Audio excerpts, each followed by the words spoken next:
Namaste. As part of the data science topic series launched by Acharya.ai, today we start with addressing the question, what is data science? This is an obvious question if you want to enter into this field or if you are not sure what is data science. Before giving a formal answer to this question, first let's take two small case studies. This will make our mind become receptive enough to understand what is data science. We start with the real life case study. We know that doctors usually put stents in blood vessels to assist a patient in recovering after cardiac event. These stents reduce the risk of an additional heart attack. Many doctors had hoped that there would be similar benefits for patients who are at the risk of stroke. Note that stroke has not occurred yet. So what the doctors had hoped was an idea which was yet to get validated scientifically. Now, in order to scientifically validate this idea, doctors formed a team coupled with clinical data scientists. Clinical data scientists are the scientists who use data science knowledge in medical domain. They decided to set up an experiment to scientifically validate this idea. First thing they did was to form a question, what they want to actually study. And the question was, does that use of stents reduce the risk of stroke? After forming the question for the experiment, the team decided to collect data for their experiment. Here, no historical data was available. So in order to collect the data, they contacted patients who were at the risk of stroke. 451 patients volunteered for this experiment. Then the team of doctors and data scientists formed two experimental groups. One was labeled as treatment group and the another was labeled as control group. Patients in the treatment group were operated, that means the stent was placed in their blood vessel, and they also received normal medical treatment to reduce the risk of stroke. In contrast to the treatment group, in control group, patients didn't get stent. They only received the normal medical treatment to reduce the risk of stroke. The data points or the patients in this case were assigned to these groups in a random order. So 451 patients almost equally were randomly assigned to the treatment group and the control group. After that, it was decided that for this experiment, they will record the medical condition of the patients at two timelines, between 0 to 30 days and between 0 to 365 days. So if the patient got stroke during these timelines, that medical record will be labeled as stroke, and the patient didn't get the stroke would be marked as no event. Here you can see a partial table where the recorded data is presented. The role of the data scientist is to analyze this data and try to answer the question that was formed in the beginning of the experiment. So the data scientist in the team created another table with descriptive statistics to understand what is happening at the dataset level, not at the individual patient level, but at the level of 451 patients all put together. What happened? So they wanted to study this. In this given table, you can see that the data is compiled in a more summary format. Further, to understand the difference between two groups at macro level, generally data scientists use summary statistic to get a single number that speaks for the whole dataset.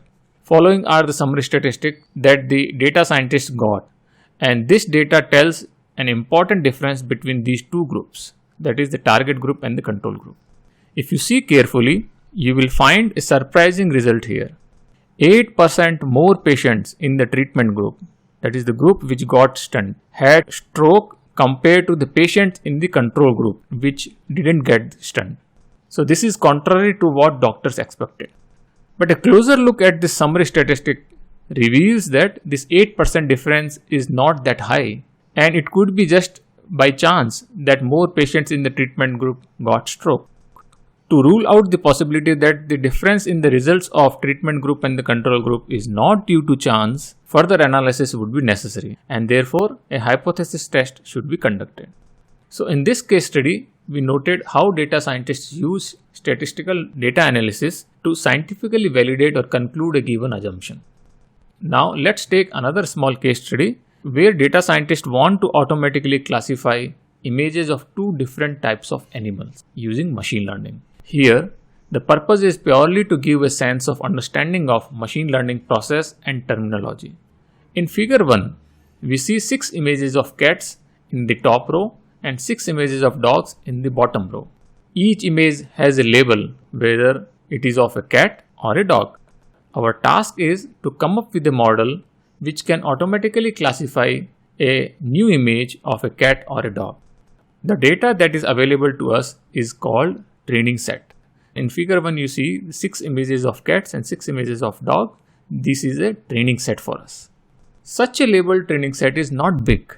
Now if training set is not big, machine learning engineer generally will extract features from the training data that can be used to identify a cat from a dog. Features actually mean some property of the data or object that helps in recognizing that object. In figure 2 we see that data scientist has identified two such features, ear shape and nose size of cats and dogs. A cat's ears are pointy compared to a dog's ears, which are rounded. Similarly, a cat's nose is small when compared with a dog's nose. In order to bring clarity in these concepts, here in figure 2 you see images of cats and dogs shown on an XY plane, where x-axis represents nose size and y-axis represents ear shape. In reality, when a data scientist represents such features, the ear shape and nose size would be converted into relative numbers, and then these numbers will be shown on this XY plane. Because these numbers then can be used to compute a mathematical model to distinguish between cats and dogs. After extracting features and representing them on a suitable axis, a data scientist would input the features extracted from the training data into some computable function, some mathematical function. There are many functions that have been identified for different tasks and the nature of the training data. In figure 3, we see that our choice of features, that is ear shape and nose size, are good enough as they are able to separate all training data into a clearly distinguishable region. You see here in this figure 3 that cats are placed on the top side of this figure and the dogs are placed on the bottom right side of this figure. You can actually draw multiple straight lines in such a way that each of these straight lines would be able to separate these two regions. Here we note that in this case a mathematical function of a straight line could act as a model that can separate these two regions. From our high school level geometry knowledge, we know that any straight line can be represented by the equation y is equal to mx plus c, and the same equation can be used here as well. After all, we are looking for a straight line that can separate these two regions. Now the next task of a data scientist is to identify the value of m and c in this straight line equation. We noted earlier that in this given case, we can actually draw multiple straight lines and each of those lines would be able to separate these two regions. So now the obvious question is, which line is the most appropriate and what are the m and c values of that line? To find such an optimal line out of multiple possibilities, we have to identify one line which has the most appropriate m and c value. So we need to take the help of techniques from the mathematical optimization. For example, here we have chosen a straight line function. The data scientist then identifies a way to optimize the parameters m and c using the optimization techniques. In figure 3, the black straight line is that line that we want to compute, or we want to get the value of m and c for this line. The entire process of identifying the right model parameters, in this case m and c of our straight line model equation, is called model training. All these previous steps are actually performed on the earlier shown 6 images of cats and 6 images of dogs, to which we had called training set. Now to validate that the straight line model parameters m and c, which are identified using optimization technique, are suitable for later use, a data scientist would go for validating his or her trained model. And for this, she would identify more images of cats and dogs that are not part of the training set. Such a new set of images that are used for validating the already trained model are called validation set. In this case study, figure 4 represents a validation set. Now the same computational model that was trained on the training set images will be used to validate on the validation set images. So the computational function remains same. The parameters m and c that we had identified for during the model training will remain same. In figure 5, we note that a dog has been misclassified. Boston Terrier dog, which has pointy ears and small nose. Therefore, it is misclassified as a cat. This misclassification can happen due to multiple possibilities. It could be due to the fact that training data was not representative enough. Or it could be due to the fact that ear shape and nose size features are not enough to distinguish cats and dogs. There are multiple ways to overcome this issue of misclassification, but it may not always be feasible to find a solution which would classify all future images all the time. In summary, data collection, feature designing, model training, and model validation are the steps that a data scientist uses in order to use machine learning to solve a problem where example dataset is available. Now let's look at some other machine learning example. Sentiment analysis, how customers are feeling about recently released product or advertisement. Alzheimer identification from fMRI scans.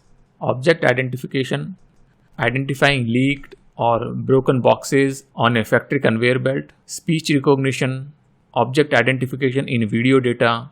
Activity prediction from a given video data. These are all machine learning examples. Now our brain has become receptive enough to understand the formal answer for the question, what is data science? Have a look at the Venn diagram that is shown here. In this Venn diagram, the common area marked with the red vertical lines is the domain of data science. This area is formed with the overlap of three other fields: statistical data analysis, machine learning, and scientific computing. A data scientist actually touches all these three areas. It is entirely possible that a person working in machine learning does not actually spend sufficient time in either coding. For example, those who work mostly in theoretical machine learning, dealing solely with the algorithms and theoretical properties of those algorithms, they usually spend very less time in coding. Similarly, a statistical data analyst may not work in machine learning at all. And yet another person who works in scientific computing may not touch upon machine learning and statistical data analysis. For example, those who work on multi-core computing, parallel processing for scientific experiments may not build machine learning models and use a very little statistics. So data science is basically involves these three fields. Now let's have a closer look at what is data science. Data science is an interdisciplinary field that unifies three different fields of academics in its activities. So data science activities basically unifies these three different fields. As we have looked at two different case studies of data science that brings statistical data analysis and machine learning closer to each other, and when we write computer programs to implement these case studies, we start actually dealing with the unification of statistical data analysis, machine learning, and scientific computing. So in short, a data scientist actually should know fundamentals of all these three fields and should be ready to venture in each of these fields as the problem demands. Data scientists usually work in tandem with the domain knowledge experts. For example, working with people in finance to develop application in financial domain. Working with clinicians or doctors to develop applications in medical domain. Sometimes, domain knowledge experts also attend data science training programs and learn to work and think like a data scientist. For developing a quick intuition, some broad topics of data science falling in these three fields of academic studies are listed here. So these are the kinds of topics that fall under these three different academic fields which are unified by data science. So there are large number of topics that can come under the umbrella of data science depending on where these techniques and concepts are used. Finally, to fully grasp the answer to the question what is data science, let's look at different areas of data science. Here we see three broad areas. First is theoretical data science, second is data science application, and the third area is data science tooling or data science library and tools. We find data science in all these three areas. So if you look at the industry or the academics research institutes, you will find that data scientists working in these three different areas. Some of them restrict themselves into one specific area. Others may have sufficient experience and expertise to work in two or three areas simultaneously. These three broad areas exist because of the three interdisciplinary fields that the data science unifies. We hope now you have good understanding of what is data science.